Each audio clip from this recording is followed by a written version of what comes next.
Hello student, स्वागत करते हैं आपके अपने यूट्यूब चैनल ऑनलाइन स्कूल पढ़ाई में। तो ये क्वेश्चन है प्रश्नावली 3.7 का क्वेश्चन नंबर 4 है, कक्षा 10 गणित का।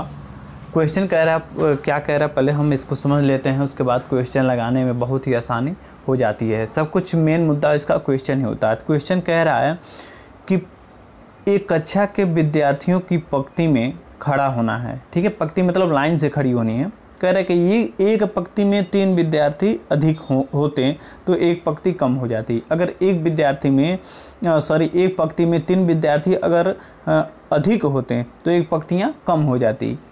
कह रहा है कि यदि पंक्ति में 3 विद्यार्थी कम होते तो 2 पंक्तियाँ अधिक हो जाती। ठीक है, तो यहाँ से ध्यान देना है कि अगर ये 2 स्थिति में लगेगा, यानी 2 हमें समीकरण बनाना होगा, तो वहाँ से बहुत आप आसानी से कर सकते हैं। तो पहला देखिए, यहाँ पे कह रहा है कि यदि पंक्ति में 3 विद्यार्थी अधिक होते हैं, यहाँ पे आप ध्यान दीजिएगा कि अगर 3 विद्यार्थी अधिक होंगे तो एक पंक्ति कम लगाना पड़ेगा।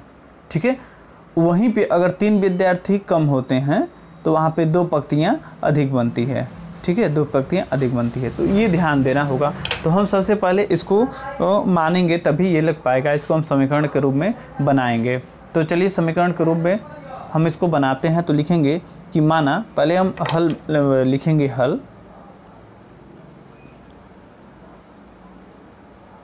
और यहाँ पे हम लिखेंगे कि माना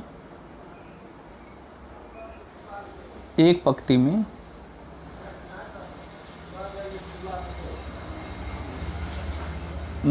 विद्यार्थियों की संख्या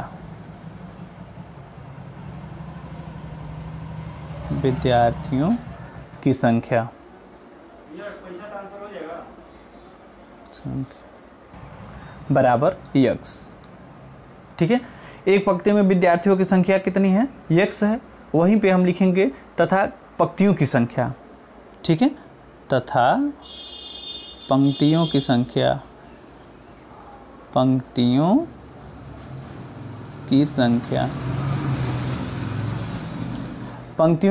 क्या हम मानते हैं? y।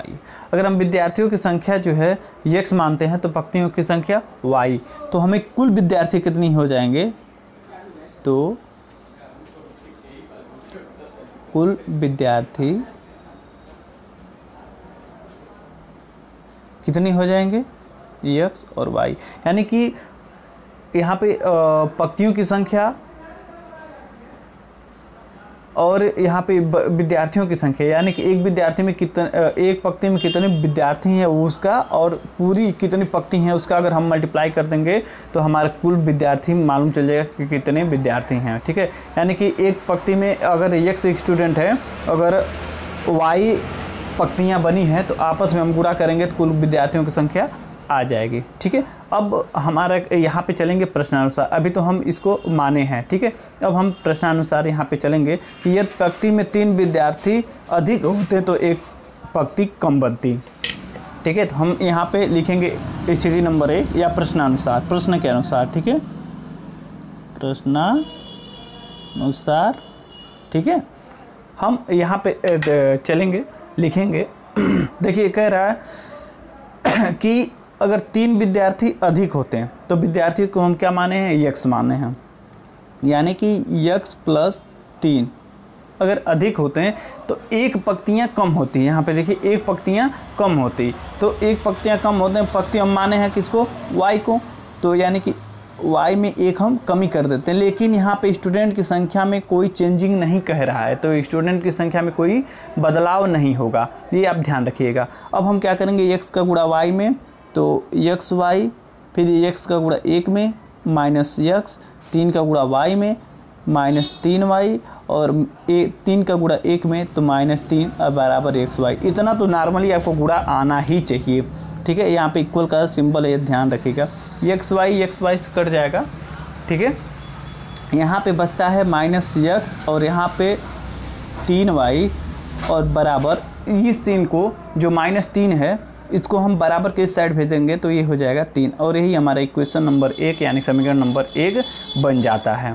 ठीक है, अब स्थिति नंबर हम 2 से चलेंगे कि स्थिति नंबर 2 हमारा क्या कह रहा है। स्थिति नंबर 2, स्थिति नंबर 2 को थोड़ा सा हम समझेंगे। कह रहा है कि 3 विद्यार्थी कम होते हैं तो 2 पंक्तियाँ अधिक बनती हैं।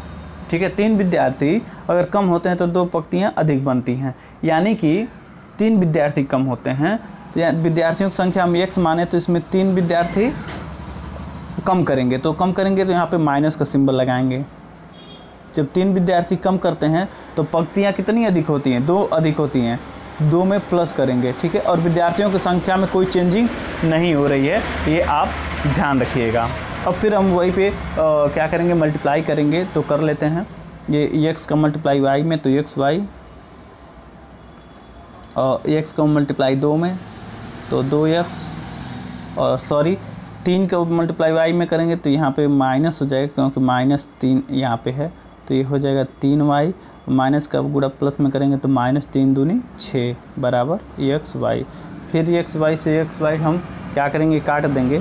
यहाँ पे बचेगा 2x - 3y, और ये 6 को हम बराबर के साथ ले जाएंगे तो ये +6 हो जाएगा। ये हमारा इक्वेशन नंबर 2 या समीकरण नंबर 2 हो गया। अब देख लीजिए समीकरण नंबर 1 और समीकरण नंबर 2 है। ठीक है, इसको हम आपस में जोड़ देंगे तो ये कट जाएगा। तो समीकरण नंबर 1 हम इसी के नीचे लिख ले रहे हैं, यहाँ पे x + 3y बराबर 3। ठीक है, समीकरण नंबर ये 1 है। हम यहीं पे क्या करेंगे, आपस में हमें अगर इसको जोड़ दें, लिखेंगे जोड़ने पर, तो जोड़ने पर ये एक जो है विलोपन विषय अगर हम लगाएंगे तो इसको एक विलुप्त कर देंगे, और यहाँ पे एक बचेगा। आपका यहाँ पे ध्यान रखिएगा ये माइनस है, तो x में 2x में से 1x घटेगा तो x बचेगा, अब बराबर 6 3 9 बचेगा। यानी कि x की वैल्यू जो 9 आया है, हम लिख सकते हैं कि x का मान ऐसे यहाँ पे x बराबर 9 समीकरण, आप स्वतंत्र है किसी में भी रख सकते हैं, लेकिन हम 1 में रख रहे हैं, समीकरण 1 में रखने पर। अब समीकरण 1 में अगर हम रखते हैं तो समीकरण 1 नंबर क्या है, देख लीजिए -9 यहाँ है। हम पहले समीकरण नंबर 1 यहाँ पे रख लेते हैं, -x + 3y बराबर 3, यही हमारा समीकरण नंबर 1 है। अब इसमें हम x के जगह पे 9 रखेंगे, तो यहाँ पे हम 9 रखेंगे तो ये हो जाएगा -9 + 3y बराबर 3। ठीक है, अब ये 9 को हम बराबर के साइड ले जाएंगे तो ये हो जाएगा 3y बराबर 3, और ये माइनस है तो इधर आएगा तो प्लस हो जाएगा 9। ठीक है, अब हम यहाँ पे देख लेंगे तो यहाँ पे आ जाएगा y बराबर 3y बराबर 9 3 हो जाएगा आपका 12, तो y बराबर 12/3। ठीक है, तो ये y बराबर आपका हो जाएगा 4। ठीक है, यानी कि y बराबर 4, और x बराबर पहले आप निकाले हैं, x बराबर यहाँ पे आप देख सकते हैं x बराबर 9। लेकिन हमसे पूछ क्या रहा है, पहले हम ये ध्यान देंगे। पूछ रहा है कक्षा में विद्यार्थियों की संख्या ज्ञात करिए। तो पूरे विद्यार्थियों की संख्या अगर हम ज्ञात करेंगे तो विद्यार्थी हमारे टोटल कितने थे, हम यहाँ पे देख सकते हैं कि कुल विद्यार्थी x और y थे। x y का मतलब होता है कि x और कुल विद्यार्थी हम लिखेंगे, कुल विद्यार्थी बराबर x गुणे y। ठीक है, तो यानी कि x का वैल्यू 9 और y की वैल्यू 4।